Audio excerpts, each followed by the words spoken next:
Бисмиллаҳирраҳмонирраҳим. бобиҳои акаи шералӣ саломатӣ мабинед. هر انسانی که خلق خود را جمعیت خود را فریب کرده ضرر وارد می کند همچون شخصیتی منفور دانسته شده است. سونا می خریدی؟ می دارم خیلی بالا دستی خیلی می دارم. می گرفتم سونا نمی خرد. نه کوادراتش نمی خرد. می گرفت خرد میکرد. خوب یاد شب چیریش تاک سونا می گرفت تا میداد. تاکی تو میمونده. کیرمی سازی نمی خایو. تاکی تو میدونی سون نبرو.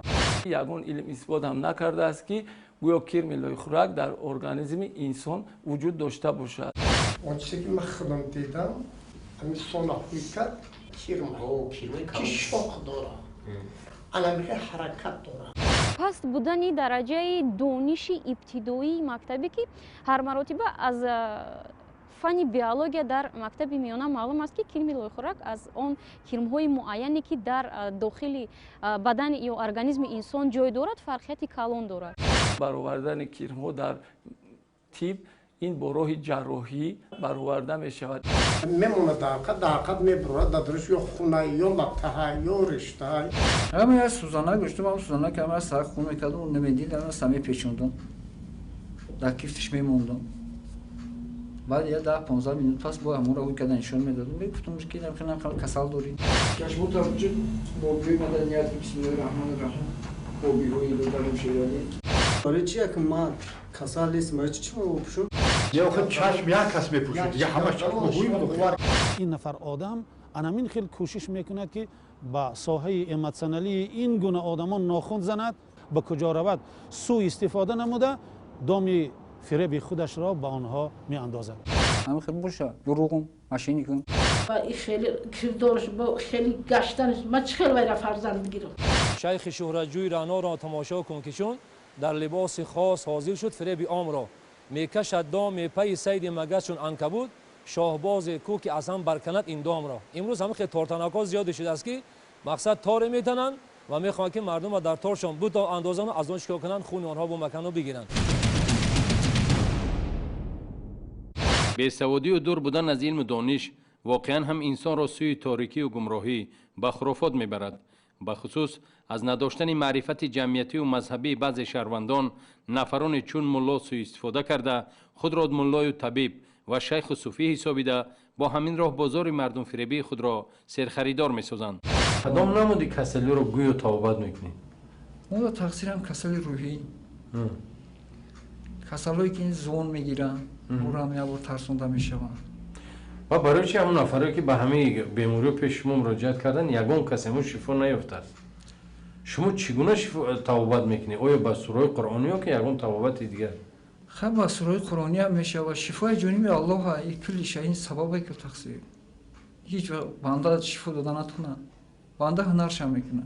از تجربه مشاهده های چند سال اخیر هموطنان ما خوب دریا دارند که شخصان تصادفی و بیسواد و گمراه خود را در بین خلق اولیای صوفی، شیخ و مولوی اعلان کرده از نام پاک دین اسلام سوء استفاده کرده به قلابی و بداخلاقی به عملهای دست میزنند که به یگان معیار قانونهای جمعیتی و شرعی راست نمیآید.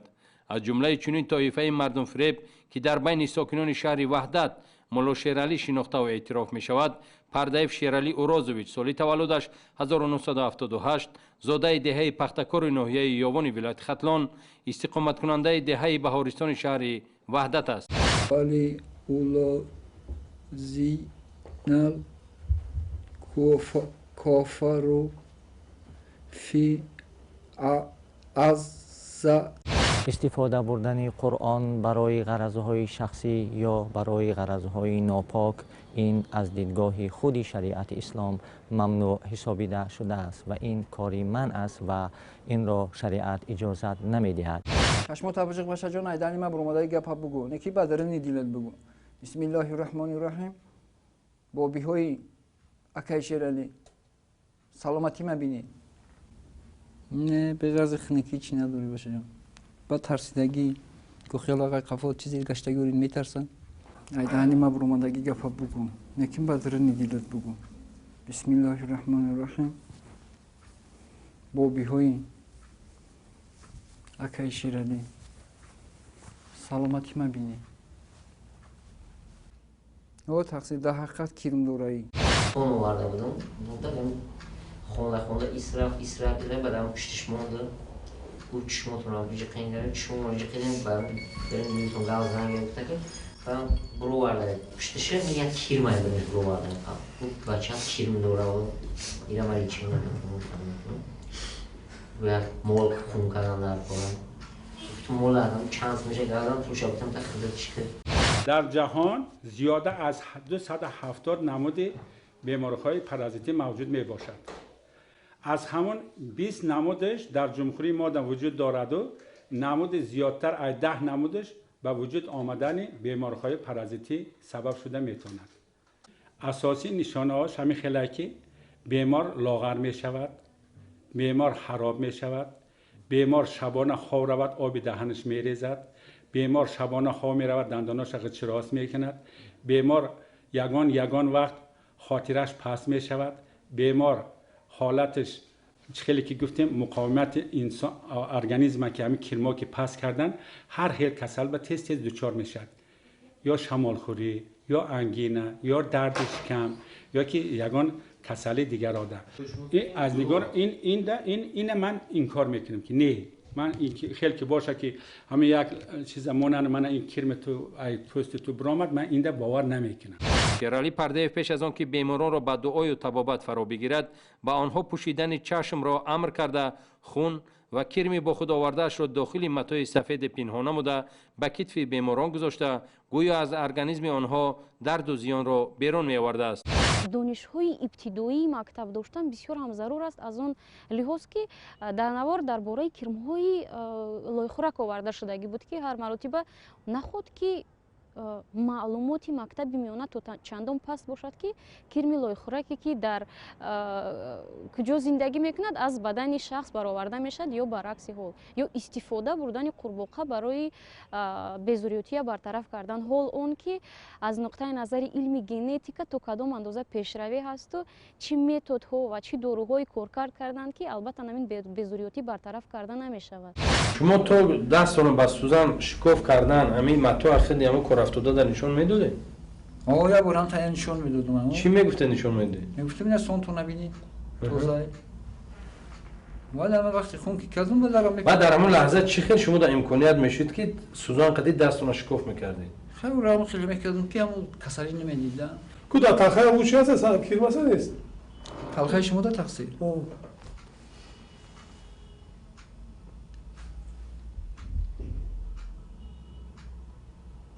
تلخاتون نگون چی نیستی وارامای تقصیر. روزانگشتا رو دام وارامای. کایماری تا یک طرف بینی محکمای تقصیر. پراستاتیت یک طرف دایی. یا زرینی پستر پرده دور چشمتون تقصیر. اگر چی باشه ما بگیرم بتم امور با بین. بسم الله الرحمن الرحیم. تاخیر پاکو. خریدی ماشین ما دارم پیش موندم. $1,500 بیا گفتم میتونم. بیسوری بعد ماشین دلیزید کرد. گفتم اینا جمعه دیگه کلیت ماشین دا برای سال چخری موندم. $1,500 دیگر میتونم کارا بود کرد.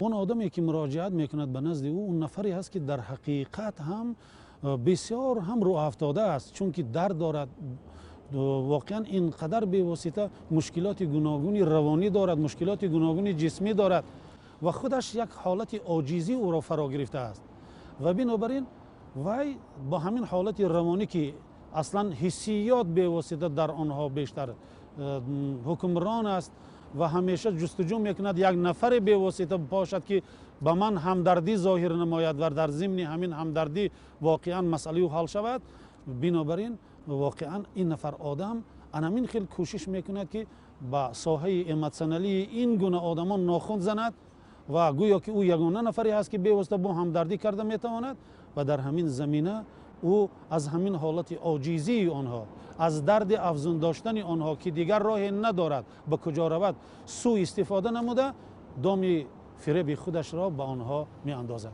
با گرداب فریب و نیرنگ‌های مولا شیر علی افتاده ها شماره اشان زیاده از 30 نفر را تشکیل می‌دهد. تعجب آور آن است که ایده از ساکنان محلی جای بود و باش مولای مردم فریب را می‌دانستند و پنهان می‌کردند. مولا شیرعلی نه در منزل استقامتی موقتی خود بلکه در یک آشخانه کنار شاهراه وحدت دوشنبه بیماران را با نیرنگ‌های خاصه خود به دعا و طبابت فرا گرفته برای این کردار مردم فریبانش صاحبان آشخانه مذکور نیز به او امکان فراهم آوردند.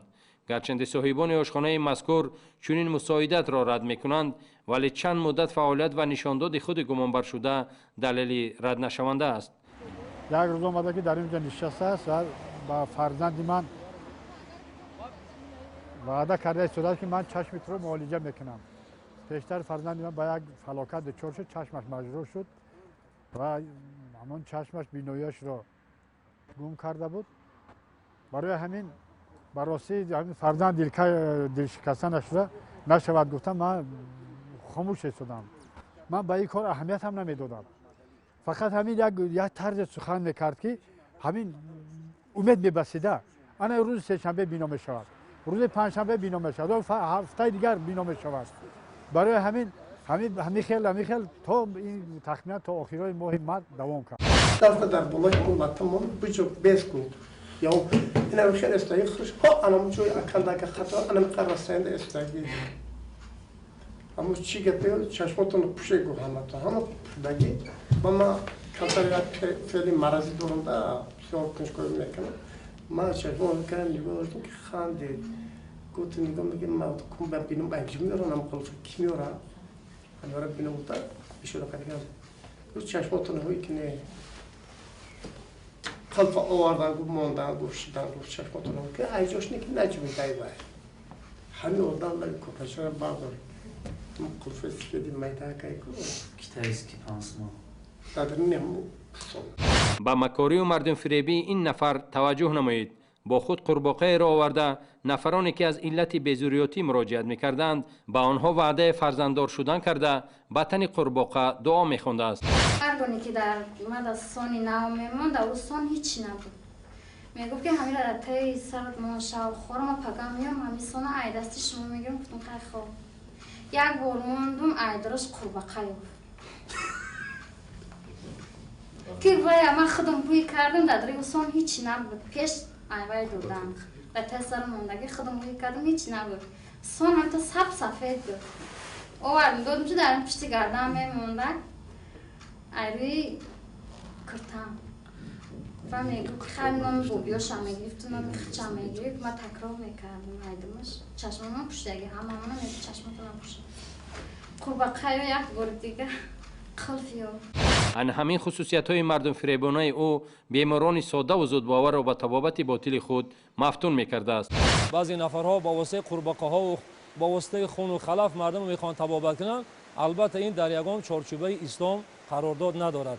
بنابراین وقتی که با چیزهای پلید یا چیزهای افلاس وقتی که اونها عمل می‌کنند و می‌خوان طبابت کنند البته این یقین است که این از دیدگاه قرآن نیست. کیریم یا تبرویا ده تبرویا سه تا آخی پدنالاد یا بوی حرام میکنه که آخی میرنگ یک افلوسی که نمی میزنه تا 2 متر بوش میزنه تا آخی افلوسی یا بوی خانه ما رنگ سکسیه مرغ ندارم خرگوش ندارم آخی موش در خانه ما حتی نیست ای که جوره قبیده کن دروغه که موشک کشته باشی. این نفر بار نخست سال 2001 از جانب کارمندان میلیسیای شهر وحدت با جرم استعمال مواد نشه‌دار دستگیر کرده شده پیش‌سود شده میباشد. مولا شیرعلی با مقصد به دست آوردن مال و ثروت با فریب و نیرنگ‌های خود به دل ساکنان شهر وحدت و دهه‌های ناحیه فیض‌آباد راه یافته گویا چون اون مولای ناتکرار و طبیب نیست با هر راه و واسطه کار افتادگان بیماران را به دام خود افکنده به عوض مبلغ کلان و جواهرات‌های طلایی دعا می‌خوانده است. آدم‌ها را قبول می‌کردی؟ خیلی شفا را میدادن همین پری تشتو میگفتیم پری تومور میگفتیم میدادن. چند سومی طلب میکردی ای شهروندو با حق خدمت برای حق خدمت؟ خیلی پلی تشتو 80 سوم 40 سوم خیلیش پلی بازبار میدادن 400 سوم 500 سوم. مقصد ما همین بود که همین خلق فریب کنیم دما باور کنن و همین پول بتن همین چیزی نشده را بخریم و استفاده بریم. او 200 سوم ای گفت خیلی باور دادیم با بای بان درست گذشت با ما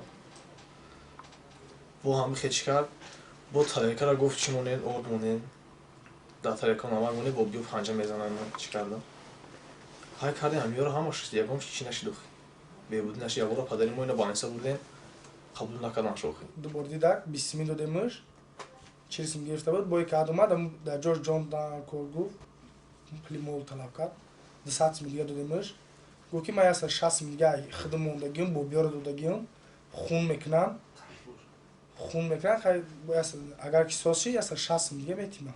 соли 2013 барои мардумфиребӣ дастгир карда шуда бо ҳукми суди шаҳри ваҳдат ба миқдори калон ҷарима таъин карда шуд. вале даромаду ҷамъоварии пулу мол аз ҳисоби мардуми содаву зудбовар, хурофотпарасту бесавод барои Мулло Шералӣ болотар аз озодию роҳи рост меистод. як моқати ховш кардам, фурӯш додам 300-350. як шавма хона омадам, ин бачам қати чиз хестиям бозор омадам, соати 5 хеста гвартадиёра мегирам. ҳамин гӯшти гӯспандои мардума фурӯхтанд 8-10 ҳазор сум дар сейф сейфи тинкаги ҳамун анамра инда меҷавода ай ҳамуҷа ҳамура мегира мегирижа мерава. Шералӣ пардае ва шахсияти ӯ барои баъзе нафарон шахси ғайбдону муллои ҷинбарору бесобиқа буда, ҳатто гӯё бефарзандонро бо дами дуояш фарзанддор мекардааст.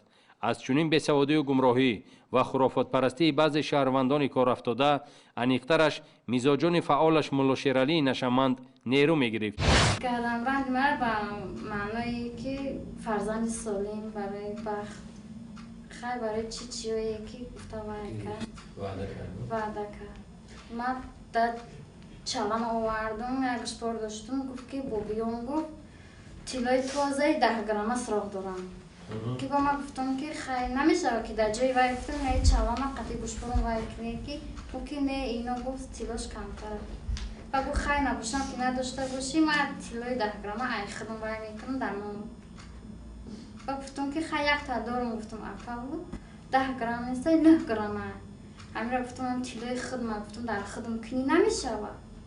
Ки гуфт ки хай ки дошта бошӣ, гуфт мешава. Мулло Шералӣ аз оҷизии равонии мардум истифода бурда барои ба даст овардани маблағи муайян. Масалан, вақте ки шахс ягон умед дорад ё баръакс ноумедии муайян ба амал меояд, дар ҳамин ҳолат истифода бурдани шахс бениҳоят осон аст.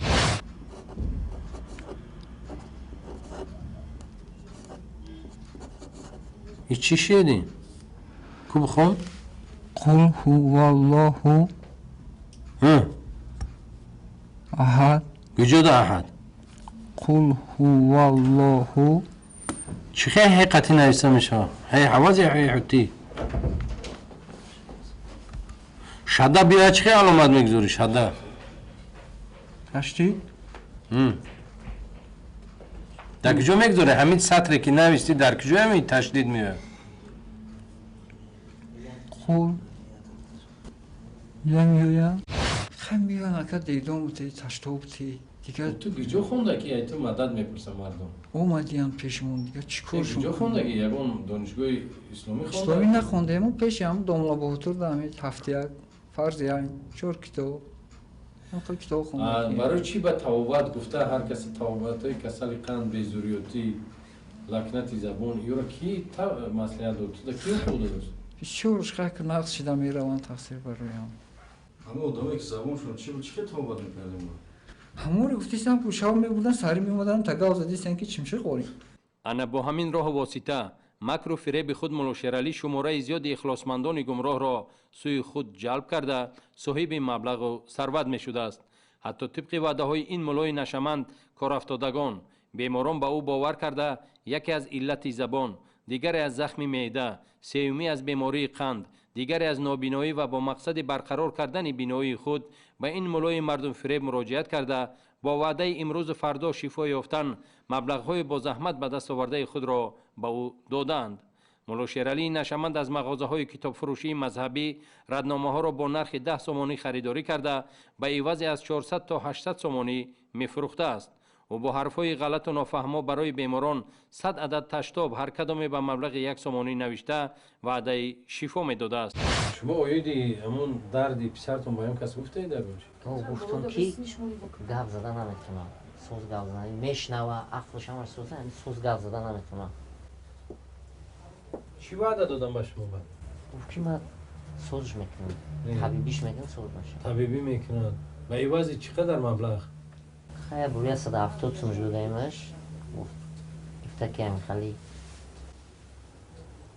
расход кан дар кора, яъни چی گرفتن در کرد دو امشب برفت باید یه روز دیگه آورد امشب خیلی اومده دیگه در پشتش سام مونده که خیرم برو ورده.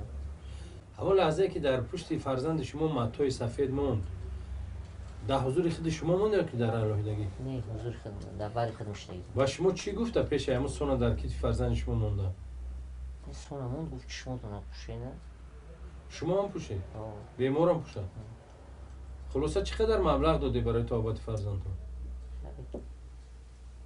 یه 400 سم شیدم تاش 400 در مدت چند روز؟ در قریب یک ماه اومدیم رفتیم یک 5 بار اومدگی ما اومدگی یک بار خالی کیرم برو ورده که دیگه با مزار بوده این مزار چتک بوده که حضرت مولانا رفتیم اونجا بردیم اومدیم. چی وعده میداد؟ خیلی سوز میشه دعا میخوان؟ هم بطریش میخوندم خیلی روز میشه. در مدت همین قدر شما مبلغ صرف کرده مدت نزدیک یک ماه شما آواره شده حتی تا گورستان رفتید تا نزد مزارا بردن شما را آیا همون دردی که در فرزند شما بود همون برطرف شده یا نیست؟ نه هم خیلی سوزه همین شخصی در پهلوت آمدگی هم میشنوسته؟ ها آیا گفته همین تصدیق چه میاد؟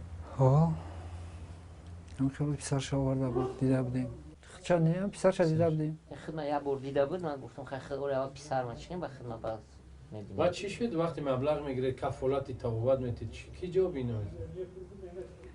خیلی من گفته بودم که شفوق از جانب الله فرزند نقض نشید پول تمیگردونو میتون بعد چی شد؟ خیلی نفهمیدیم که فرزندش نقض نشده نفهمیدید از چند نفر فهمیدید که جبریده و بسیار؟ از چند نفر علم باطل فریب و نیرنگ این قلاب یکسو باز مولا شیرالی بیماران را با مقصد شفای و مدد به گورستان و مزارها می برده است. تعجب آور است که بعضی شهروندان تا کنون به افکار و عقیده باطل و خرافات پرستانهای خود مثل آدمان جمعیت ابتدایی عمل نموده برای رهایی از رنج و درد از گورستان و مزارها امداد و دوا می طلبند. همین جا آوردیم دعا کردیم گفتیم که انشالله نقض میشید سوز شده میرید آورهای اردام میکنن مدد میکنن ما فلانی خانمردی تو مرا شفاعت کنه مرا فرزند بده این گپا کفر. تماشابینان گرامی خودتان قضاوت کنید نفری که نشمند است در یگان مؤسسه تعلیمی کسبی و یا مذهبی تعلیم نگرفته است چگونه میتوان با او سلامتی خود را باور کرد؟ علم طب امروز تمام درد و رنج را معین و آشکار میسازد نخود نسل امروز تا کنون با سفسطه و هرزگویی چنین نفران سودخور باور داشته باشند. ما اگر گپی بوبیو را میگرفتم ما پول نمیگرفتم ما ولی آبرو داشتم ای اول مرا نصیحت کردن گفتن که بچم حق نگی برای ما بسم الله ایروی بسم الله نخ حرامه مهنت که برا کدمان بزن نان بخور. شخصیت زندگی و گذشته این مولا را کسی از ساکنان وحدت نمیداند. اکنون به شرح حال و گذشته این مولای طبیب ناتکرار توجه نمایید. شیرالی پرده از 9 فرزند خانواده هفتمین بوده با یک مشکلی همگی تا صنف 9 تحصیل کرده است. از گفت مادرش پدر شیرالی یک دهقان عادی بود و بر وقت از عالم گذشت. شیرالی که امروز دعوای مولاگی دارد و به مردم ضرر کلان مادی رسانیده است در نزد یگان مولا یا روحانی تعلیم نگرفته است. دروغگوی است. چرا مردم به این باور کردند؟ حیرانم. تقریبا 18 سال است که با مادر و اهل خانواده اشان رابطه و دیدار ندارد. مادر سراغ نمیکنه ما گفتگی میره گشته دیگه خونم نه تو آدم نشیدی همین گشته مادر گفته ای داره نمیدروی تو را آخ که دیگه بچم دیگه چی بگم ای دستم چی بیاید ما ای پیش گشت میره گردانه نتونستم چند بار میلیسا موندم آوردم نشید بچه خیلی که نمیره ولی همون جزاز خدا بتیه شما بتیه من نمیدونم ای دست میچی خب رومات رفتگی میخونه اینم خش خبر دارم. سبب چیه که با خانواده تا رابطه نداره؟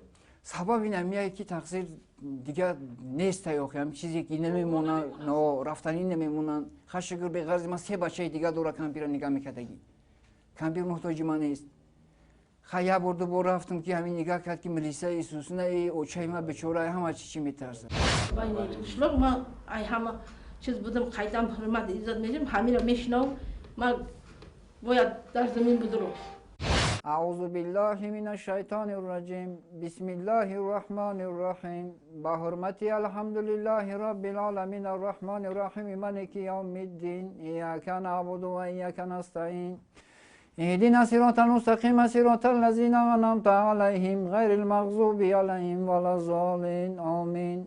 این نفری مردم فریب عین حال از جانب کارمندان شعبه وزارت کارهای داخلی در شهر وحدت دستگیر کرده شده در حبس پیشکی قرار دارد.